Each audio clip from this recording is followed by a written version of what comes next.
Hey everybody, this is Ty from K2 Data Science and Engineering. In this video, we'll discuss Redis and how we can use it with Python. Let's review the pipeline first. So we've already got our Twitter stream set up. We have calculated the sentiment scores and stored all the relevant data that we want from the tweet in an object.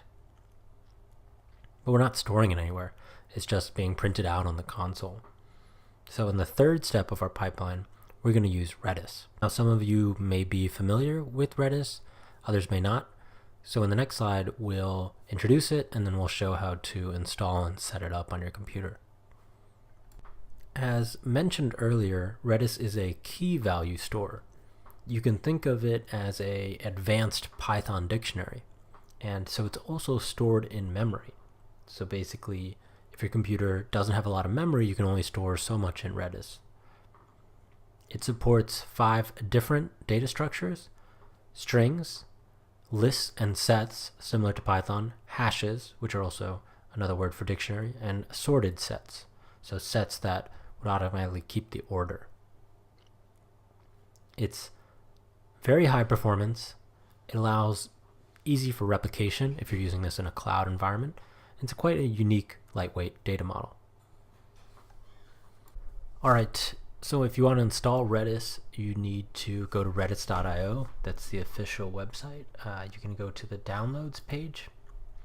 And what happens when you download it is you'll get a tar.gz file. So that's a different type of archive than most people are used to. Most people are used to zip archives, but this is a tarball archive, so it's a different type of compression that's very common with Unix and Linux-based systems. So you can follow these commands after you install the file. So you can just do wget, you can do, this is basically to uncompress the archive, then you can change, and then you make the file.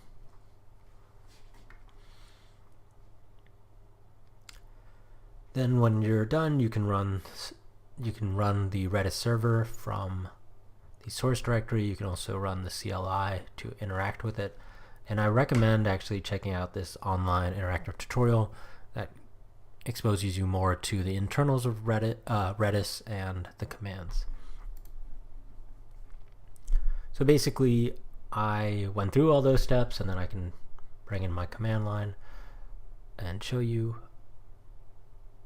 But before that, the other thing you want to do is also pip install the Redis Python client, and this gives you a lot of easy commands to interact with Redis.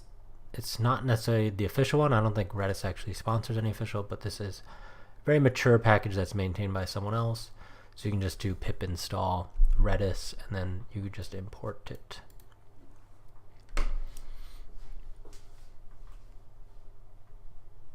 So for example, let's run a Redis server and then we'll do the example here. So I'm going to bring in my command line, and so I've installed Redis server. So just type in Redis server and then you get this output.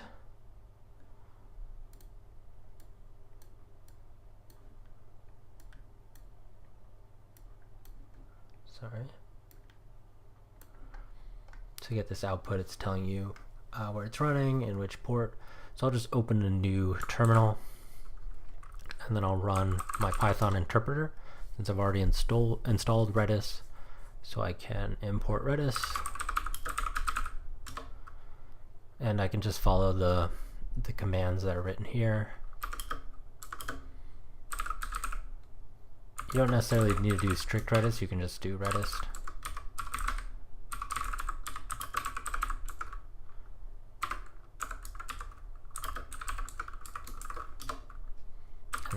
So it's a key value pair, so we're setting the key as foo and then the value as bar. And then if we want to do get the value for the key foo, it's going to return bar. Now this is just a toy example, but you can set a key with a string and then set it as a list or a set or a hash, and then that's what we'll do with the Python package. So we'll just exit out of this. There. We'll actually leave the Redis server running in the background. And now let's hop into the Python code so that we can set up an interface to interact with Redis, and then we'll connect it to our previous code file, which is the Twitter stream. So in this video, we're going to combine both of them. All right, so we have a file called tweet store. This is our Twitter filter, which we'll get to in a moment. That is our Tweetbee streaming service, but let's look at our tweet store, we've called it. At the top, we're importing JSON and Redis. The reason we're importing JSON is so we can convert the object and file into just a universal format. And then we're importing Redis, of course, so we can interact with Redis. So we have our class tweet store, and we have our configuration. These are just generic configuration settings. So our localhost we're running on our computer. This is the default port, as we saw prior and in the code example. And then we don't have a password because we're just testing out locally. Now, if you're deploying this on a server or something else, you'll obviously want to set up the proper IP address, port, and password, and you'll want to hide that from any public view. Then the configuration, we're basically just going to have one key. We're going to store everything in terms of one key, and that's just going to be a big list. And the key is going to be tweets. And then num tweets, we're going to use this later on in the code. Basically, this is just a number, 20, and what we're going to do is once we have X amount of tweets, we'll say 100 in this example, we're going to trim by 20. So if you want to change the trimming, you can always just change the value here instead of somewhere else in the code. Now we have three methods. We have the init, we have push, and tweets. So let's just review init and push. So init is just the initialization of the class. So we're just going to create a DB connection, and then we'll use that later in the other two methods. So here we're just giving it the host, port, password. You can even just hard code it if you don't want to create variables there. And then we're setting the trim count. So the trim count is equal to 0. And then you'll see in the next function, this is what I was alluding to earlier. Once the trim count gets a certain number, say 100 or 200, then you can trim off the older tweets. Now, when we go into our push method, what's happening here is we're going to receive a parameter data. So data will be our tweet. So this is going to be that tweet object that we created in our Twitter filter. I can just show you. If you don't remember, this will basically push this. So we'll review this code in a minute, but so we get that data, and then we're going to push this on the head of the list stored at the key. So it's just, you can either push at the head or the tail. Here we're just going to do the head. So that's why it's L push, so left push. And so we take our database reference, we're pushing it, we have our key, so we're saying push at the key tweets, and then we're going to do JSON dumps that tweet object. And then we're going to increment the trim count.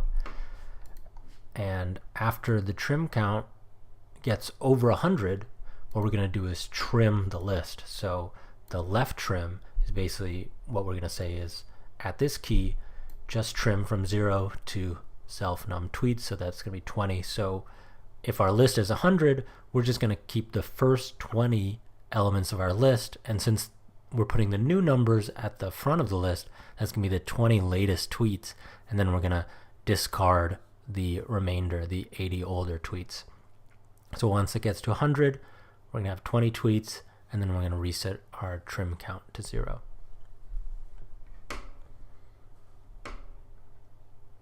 And that's just to prevent any memory issues while we're testing out. You can obviously store more or less, and you can change the logic to this. And I'll just show you another method. So we won't use this right away, but this method will be used when we connect to our web app, the dashboard where we'll just present the tweets. And essentially it's just called tweets, and we have a parameter here, limit, and we just set it equal to 15. And we're just asking to extract out the last 15 items in the range. So here we're just looping. So here we have the database reference, and then we're taking the range for the Redis key from 0 to the limit -1, so it's 0 index, so it will take the last 15 tweets, and then we're just iterating over them. We're going to load each JSON, convert it to the Python object, and then append it to this tweets list, and then we're going to return the tweets. So we'll return the tweets and feed it off to our dashboard. So we're not going to look at the dashboard yet. Let's see how this will interact with our Twitter filter.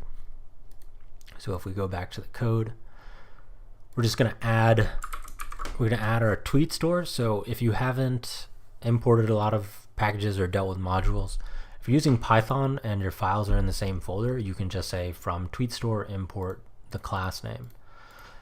So we just do that at the top, and then here we create a new instance of that class. We just call it store equals tweet store, and then as we go further along,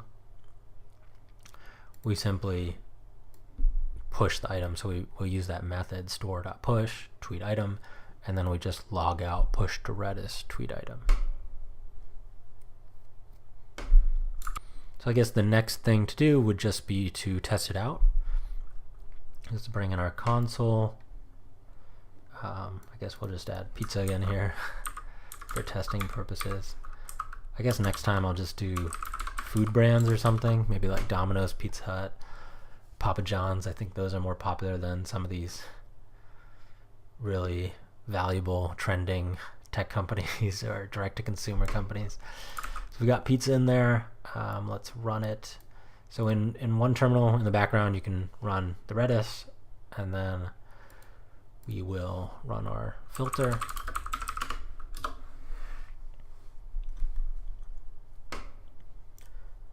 And so here we go, push to Redis, and then these tweets, and it's going to keep going, obviously, because a lot of people are really interested in pizza.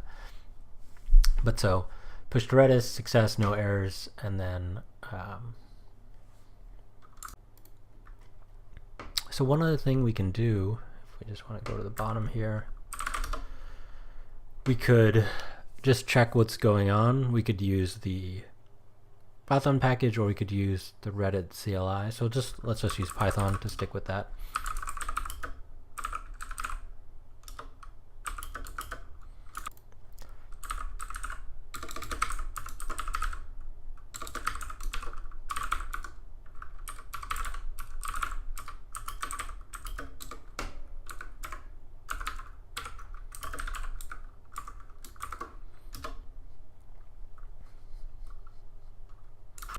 We have our connection. We can get the length of the list.